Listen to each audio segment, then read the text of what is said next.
नमस्कार दोस्तों, मैं डॉक्टर प्रीति भारद्वाज। मैं आप सभी का मेरे फिजियो चैनल में स्वागत करती हूं।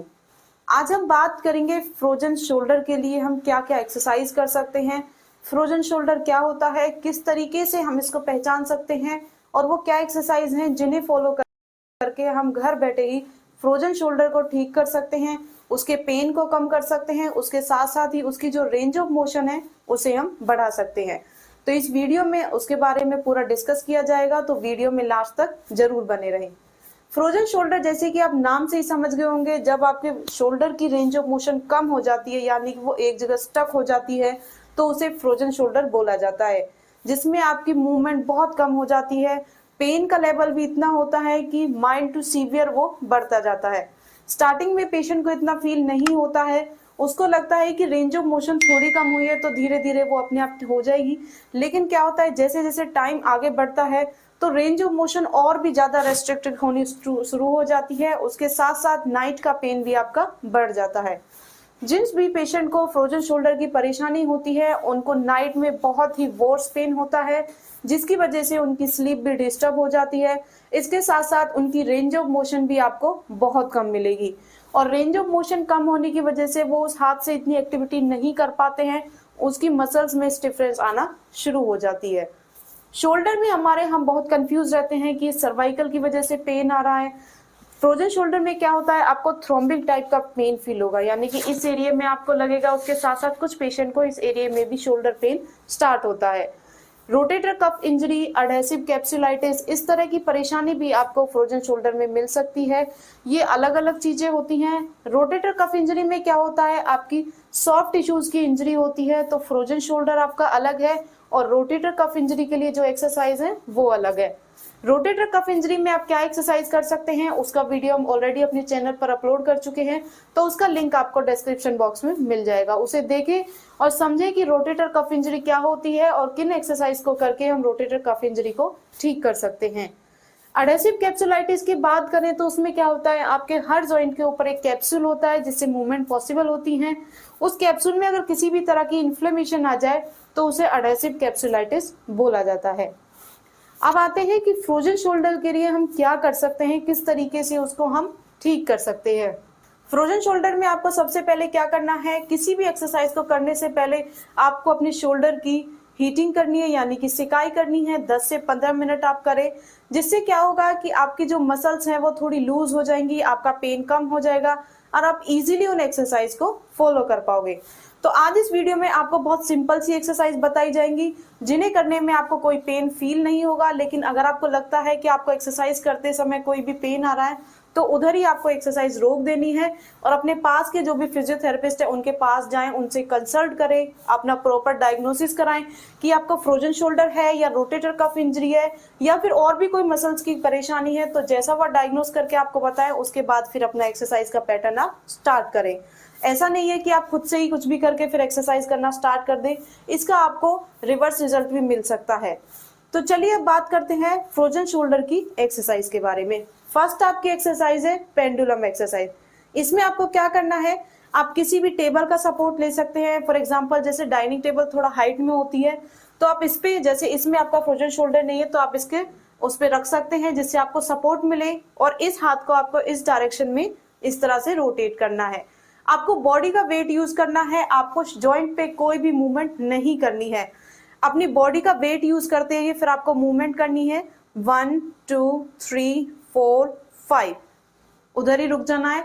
ये दो डायरेक्शन में आपको करना है, एक बार आपको क्लॉकवाइज करना है और एक बार आपको एंटी क्लॉकवाइज करना है। इसका फायदा ये होगा कि धीरे धीरे आप देखेंगे कि आपकी रेंज ऑफ मोशन भी बढ़ जाएगी, उसके साथ साथ आपका पेन भी कम हो जाएगा।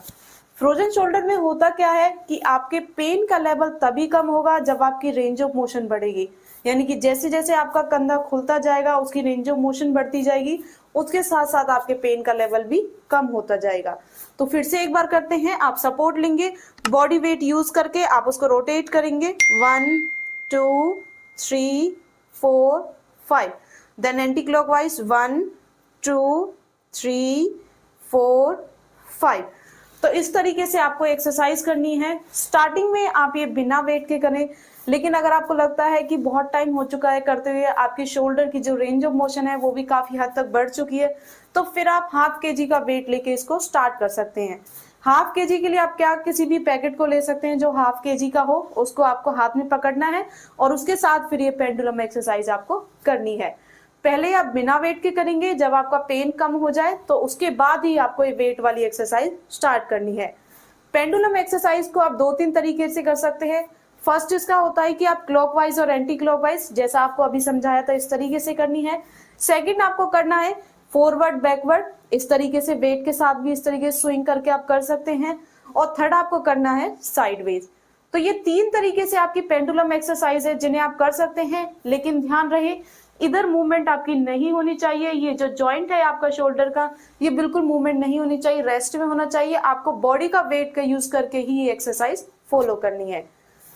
अब बात करते हैं सेकंड एक्सरसाइज के बारे में। सेकंड एक्सरसाइज में आपको क्या करना है, आपको सिंपल चेयर के ऊपर बैठ जाना है और जैसे ये आपका अफेक्टेड शोल्डर है तो इसको आपको इस शोल्डर के ऊपर रखना है और इस हाथ की मदद से आपको इसको हल्का स्ट्रेच देना है। जैसे आपको लगता है कि यहाँ आपका पेन आना स्टार्ट हो गया है तो आपको उधर ही रुक जाना है। बहुत ज्यादा एक्सेसिव आपको नहीं खींचना है, बहुत ज्यादा स्ट्रेच आपको नहीं देना है। जैसे ये रेंज ऑफ मोशन है तो उससे हल्का सा आप आगे लेंगे, उससे ज्यादा आप नहीं करेंगे। 1 2 3 4 5 एंड देन रिलैक्स। स्टार्टिंग में आप 5 सेकंड का होल्ड पीरियड करके ही इसको करें और जैसे आपके पेन का लेवल कम हो जाए तो 10 सेकंड का होल्ड पीरियड रख के फिर आप इस एक्सरसाइज को कर सकते हैं। तो ये बहुत सिंपल सी एक्सरसाइज है, इनको बहुत ज्यादा खींचातानी के साथ आपको नहीं करना है। इसके लिए आपको कोई इंस्ट्रूमेंट की जरूरत भी नहीं पड़ेगी, घर के जो आपका वेट है उसको यूज करके ही आप इन एक्सरसाइज को फॉलो कर सकते हैं। तो ये सिंपल सी एक्सरसाइज करिए, इसके साथ साथ सिकाई करिए एक्सरसाइज करने से पहले, और सुबह शाम 2 बार सिकाई करने से आपको काफी आराम मिलेगा। आपको जो जॉइंट है जो स्टिफ है उसमें भी आपको काफी हद तक आराम मिलेगा। तो ये सिंपल सी एक्सरसाइज फॉलो करके आप घर बैठे ही शोल्डर पेन को ठीक कर सकते हैं, फ्रोजन शोल्डर को खोल सकते हैं। इसके साथ साथ अगर आपको अभी फ्रोजन शोल्डर हुआ है, आप रात को सोने में बहुत ज्यादा डिस्कम्फर्ट महसूस करते हैं, आपकी स्लीप बीच की वजह से डिस्टर्ब हुई है, तो आप क्या कर सकते हैं, जैसे ये आपका अफेक्टेड शोल्डर है तो आप छोटा रोल बना के किसी टॉवल का या छोटा जो कुशन हो जो सॉफ्ट हो उसको आप यहाँ पर रख सकते हैं अपने शोल्डर के पीछे। इससे क्या होगा, एक लेवल इस तरीके का बना रहेगा, आपका शोल्डर डाउनवर्ड नहीं जाएगा। जैसे ही वो डाउनवर्ड जाएगा तो फिर आपको रात में पेन होगा, तो उस रोल की वजह से क्या है, सपोर्टेड रहेगा शोल्डर, तो आप आराम से फिर रात को सो पाएंगे। अगर आप साइड टर्न से सोते हैं तो फिर आपको क्या करना है, इधर एक पिलो लगा लेनी है जिससे कि शोल्डर फिर भी थोड़ा सा अप रहेगा, यानी कि डाउन नहीं जाएगा, फिर भी आपका पेन कम हो जाएगा। तो ये वो तरीके हैं, इन्हें फॉलो करके आप रात को आराम से सो सकते हैं। फ्रोजन शोल्डर में आपके पेन का लेवल कम होगा और आपकी नींद भी अच्छे से पूरी हो पाएगी।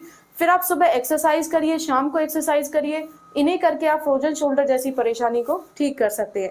लेकिन अगर आपको किसी भी एक्सरसाइज में पेन आता है तो उधर ही आपको रोक देनी है, फिर आपको फिजियोथेरेपिस्ट से कंसल्ट करके और अपना ट्रीटमेंट स्टार्ट कर देना है। उसके साथ साथ फिर ये एक्सरसाइज आपको फॉलो करनी है। अगर आपको वीडियो पसंद आया हो तो इसे ज्यादा से ज्यादा लाइक करें एंड शेयर करें, and thank you for watching this video.